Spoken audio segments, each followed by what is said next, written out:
आज के दौर में परिवार में संबंधों की कोई कीमत नहीं रह गई है। आए दिन परिवार में रिश्तों का कत्ल किया जा रहा है। दरअसल रोहतास जिले के तिलौधू थाना क्षेत्र के चोरकप में अभिनंदन पासवान नाम के शख्स की मौत हो गई थी। छोटे भाई के तिलक समारोह से एक दिन पहले गोली मारकर बड़े भाई अभिनंदन पासवान की हत्या कर दी गई थी। अब पुलिस ने इस कांड को लेकर चौंकाने वाले खुलासे किए हैं। अभिनंदन पासवान की दोनों पत्नी से उसके छोटे भाई अभिमन्यु का अवैध संबंध था। इसी अवैध संबंध की वजह से अभिमन्यु ने अपने बड़े भाई अभिनंदन की हत्या करवा दी। वहीं रोहतास के एसपी रोशन कुमार ने बताया कि अभिनंदन की हत्या के दिन उसके छोटे भाई अभिमन्यु की शादी का माहौल था। घर में कई सगे संबंधी आए हुए थे, इसलिए कम जगह रहने के कारण अभिनंदन भारी सो गया था। सोते वक्त ही अभिनंदन के अज्ञात लोगों ने गोली मारकर हत्या कर दी थी। पुलिस ने इस कांड को लेकर उनके पड़ोसी निखिल कुमार से पूछताछ की।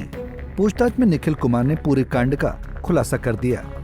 निखिल ने बताया कि मृतक के भाई अभिमन्यु और मृतक की पहली पत्नी रविता देवी के कहने पर इस कांड को अंजाम दिया गया है। इसके अलावा इस कांड को अंजाम देने में अंकित शर्मा, आनंद शर्मा और विकास कुमार साहा भी शामिल था। निखिल ने यह भी खुलासा किया कि मृतक के छोटे भाई का उसकी पहली पत्नी रविता देवी और उसकी दूसरी पत्नी से भी अवैध संबंध था। इसकी जानकारी जब अभिनंदन को लगी तो उसने छोटे भाई अभिमन्यु की शादी रविता से करवानी चाहिए, जबकि छोटा भाई अपनी भाभी से शादी करने के लिए तैयार नहीं था। इसलिए अवैध संबंध को वो शादी के रिश्ते में नहीं बदलना चाहता था। इसी विवाद को लेकर अभिमन्यु और रविता ने साजिश कर अभिनंदन पासवान की हत्या करवा दी।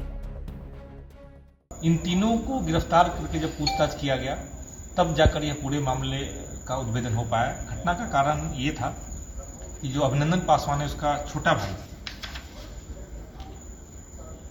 अभिमन्यु पासवान और मृतक अभिनंदन पासवान जिसने 2 शादी की थी, पहली पत्नी रविता देवी उसके द्वारा और मृतक का सगा छोटा भाई जिसका उस दिन तिलक था, इन दोनों के द्वारा ही हत्या की साजिश रची गई थी।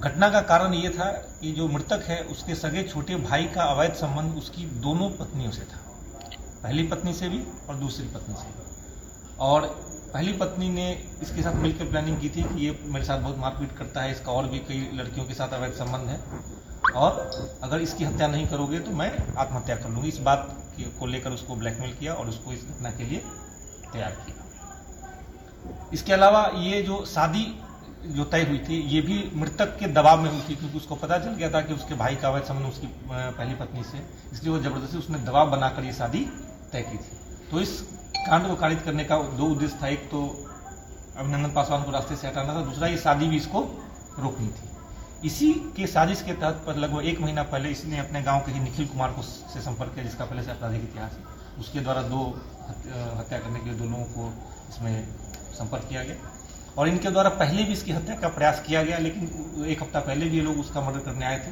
लेकिन उस रात्रि को अपने घर के अंदर सो रहा था, जिसकी वजह से ये लोग सफल नहीं हो पाए। और तिलक के 1 दिन पहले वाली रात को चूंकि घर में ज़्यादा लोग थे, ये घर के दरवाजे के बाहर सो रहा था और इसका सगा छोटा भाई ने ही हत्यारों को इशारा किया कि वो उसका भाई सो रहा है, वो बाहर कंबल ओढ़ के सो रहा था। उसके इशारे पे लोग उसको गोली मारे तो गोली मारकर वहाँ से फरार हो गए।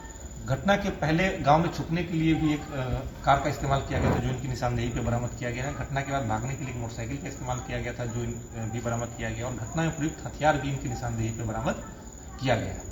और इस घटना में साजिश के तहत इसकी पत्नी द्वारा इससे झगड़ा कर इसको घर के बाहर सुलाया गया था, ताकि हत्यारों को उसकी पहचान करने में, हत्या करने में आसानी हो। तो ये पूरा साजिश जो है इन 5 लोगों के द्वारा रची गई थी, जिसमें इस घटना का मुख्य सूत्रधार और इस साजिशकर्ता उसकी पत्नी, पहली पत्नी रविता देवी और छोटा भाई अभिमन्यु पासवान था।